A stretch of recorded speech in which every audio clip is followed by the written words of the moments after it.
So I don't know if you guys know about this yet, but there was a shooting in Denver, Colorado, and I'm actually on a YouTube page now. It's the YouTube page of the Telegraph, and it actually has the altercation on video. I'm just going to go ahead and sum this up for you right now, and then I'm going to give my commentary. Basically, it looks like there's this brother confronting some Caucasians, and he's wearing a Black Lives Matter shirt. Let me see if I can just kind of skim through this and not get a violation as well as. So yeah, so there's a brother here. He's wearing a Black Guns Matter t-shirt, and there's also, he's surrounded to what appears to be Caucasians, and they're in a heated argument, right? They're in a heated argument, and I'm not sure exactly what the argument is about. I don't know the context. I don't know how all this got started, but he's telling them not to touch him. And then at some point, a gentleman walks in between him and one particular individual he had words with, and he tries to separate them. He tells that gentleman, "Don't touch me, old man," or something like that. Then you can barely see, but this guy right here, with the army fatigue hat and the black shirt, he somehow walks up to the brother, and it looks like he's going to it looks like there's going to be some type of altercation. It also looks like this may be the guy that he was originally arguing with. So somehow or another, this guy, the Caucasian guy, or the gentleman will say, he ends up on the left side of the African American. And the brother is still arguing with the rest of the other people that are out there. And then off to the right, off to the left of this brother here, what happens is that somehow the one of the guys that looks like he was arguing with, he has some type of side altercation with another gentleman. The other gentleman ends up pulling out his gun and shooting this guy. So I'm just gonna say right off the bat, and I guess this is a part where I just kind of start my commentary. I'm just gonna say right off the bat, America is just getting crazy. America is slowly but surely becoming a place that you don't want to be in. It's becoming unsafe. And I keep telling people we're going to end up in one or two situations. Either we're going to end up where we have a total dark age, or the second dark age, where there's no law and everybody's killing and looting, and there's no protection, and there's no way to have, what's the word I'm looking for? I'm at a loss for words. There's no way to have a situation where there's peace across the land. There's just total anarchy, and there's just total shooting, looting. You're gonna have to leave your house with an AK-57 in order to basically be able to defend yourself. Right? That's where we're headed. Then the other thing that could happen is that we could end up in a civil war, because right now we have different political groups. We have Antifa, we have Black Lives Matter, and then we have what I'm just going to call patriots, or another word I'll give these people. And you know what? It's hard to categorize some of these people. So I'll let you guys categorize them. Let me know what you think these people are. But I'm talking about the individuals who who wants to show up at rallies and protests with guns. Now, in this particular situation, as it turns out from the reports that I read online, the guy with the gun in this case was actually a security person, and he was on a security detail. And we're going to get into that in a minute. But let me just get back to trying to categorize these people who show up to these protests. They're armed and they're ready to shoot. And in many cases, they try to create an altercation so that they can have an excuse to use their weapon. We saw that in New Mexico, where they were trying to take down a statue of a Spanish conquistador, or whatever you pronounce that. And there's one guy who shows up with a gun, and he slams a lady to the ground. And when the mob gets tired of him, when the crowd gets tired of him, they try to chase him down, and then he shoots one of the guys. And then we have the Kyle Rittenhouse situation. I don't know if I'm pronouncing his name right. He shows up in Wisconsin.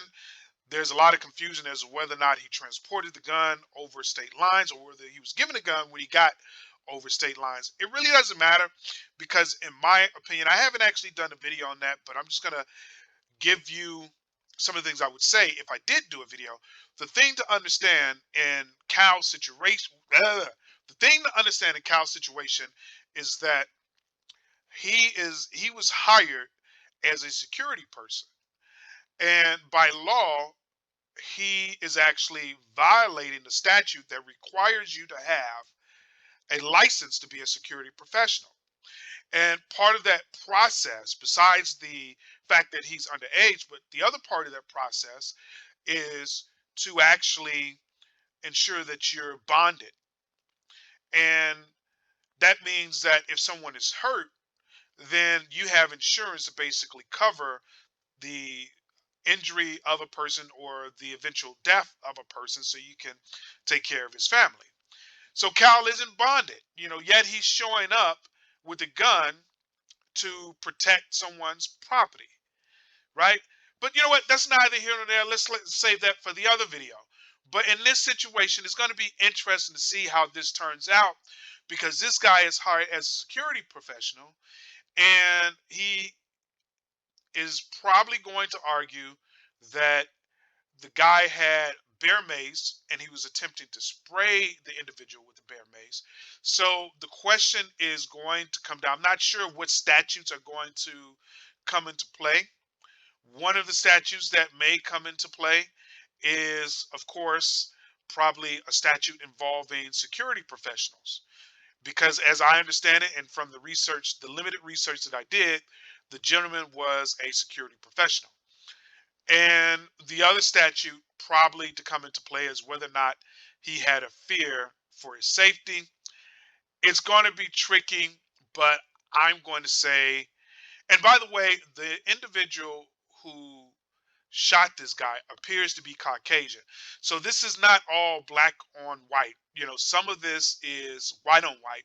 And again, I think and this is why I believe that we could end up with another civil war, because you have people out here who believe in, I'm not sure what they believe in, but they they have common ground with the Black Lives Matter in the sense that they want justice for everyone, and they want to prevent a one world government, so to speak, or a total totalitarianism government, whereby basically one class of the government, basically, or one class of people, the aristocracy, rules over everyone else, right? So I'm actually embellishing a lot of what I think is happening here. I'm not exactly sure, but I know that there is a group of people who are white, and they identify with Lives Matter. And I'm just pointing out that this is not all black against white. My personal opinion with the Black Lives Matter movement is that African Americans can't get anywhere in this country without the help of white people. And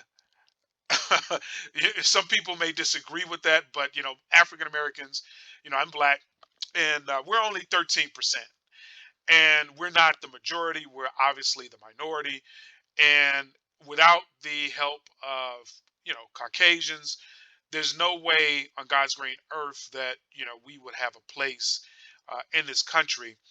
So there has to be respect for all races. There has to be respect for everyone. Everyone should be treated equally. But let me not go off on a rant here. So it's going to be interesting to see how this shooting case turns out. This is just one of many shooting cases that we're seeing here in the United States.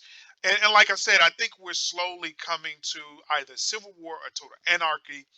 And I think if we're not careful as a nation, excuse me, as a nation, I believe if we're not careful, we could easily end up with a war-torn country easily, without even a second thought. We could easily end up in a war-torn country, and I don't know how to turn this thing around. I think one of the ways to turn it around is that whomever becomes president needs to make their 2020 agenda of healing the country. Forget the economics, forget the politics. The economics matters because it's going to help, but I think the focus needs to be on healing the country. Personally, as anyone may know, America has a history of racism. It has a history of inequality, and that history has never totally been resolved. So we're forced to kind of repeat this thing over and over and over and over. And I think we just really have to kind of get to the root of the problem once and for all, and eliminate, absolutely eliminate, these uh, racially motivated killings. We have to eliminate, these racially motivated arrests, so on and so forth. We really have to get to the point where the country can heal, and it's gonna be interesting to see where we go from there. But getting back to the video, I think it's going to be interesting to see whether or not the security guard gets off. We don't see any dialogue between this guy and the security guard. I would imagine that the security guard would have had to have given him a warning. We don't know that that happened.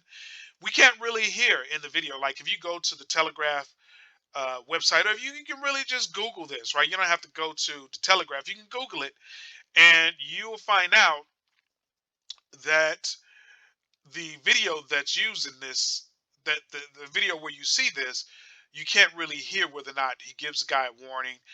And we don't know what he's going to say, whether or not he was in fear for his life. He could always argue, I'm carrying a gun. I was afraid he was going to spray me and then take my gun, or I was afraid he was going to spray me and then he was going to violate me. We don't know what the security guard is going to say. It's going to be interesting to hear what he says in his defense. But it's going to be hard. I'm just going to give you my first opinion, my first impression of this situation. To me, the shooting was not justified because the guy just has pepper spray, or bear spray as they call it, and he looks like he sprays the guy. But I don't know if you can argue that being sprayed, or the threat of being sprayed, warrants taking someone's life. And I think that's the problem with a lot of these shootings, is that people are just looking for any old reason to pull out their gun and shoot somebody. In some cases, they initiate the confrontation. In this case, I think the guy with the pepper spray initiated it, but I think it's going to come down to what the law allows in response to being pepper sprayed, right? So it's going to be interesting.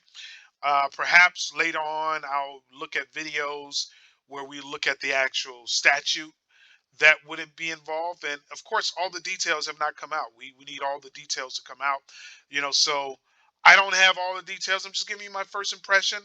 And, I'm human, so I'm likely to be wrong about a lot of things I say on my channel. That's it for this video. Please like, share, and subscribe. And let me know what you think. Let me know what you think about this shooting. Do you think this guy's going to get off? Do you think this shooting was justified? And just let me know what you think in terms of where our country is headed.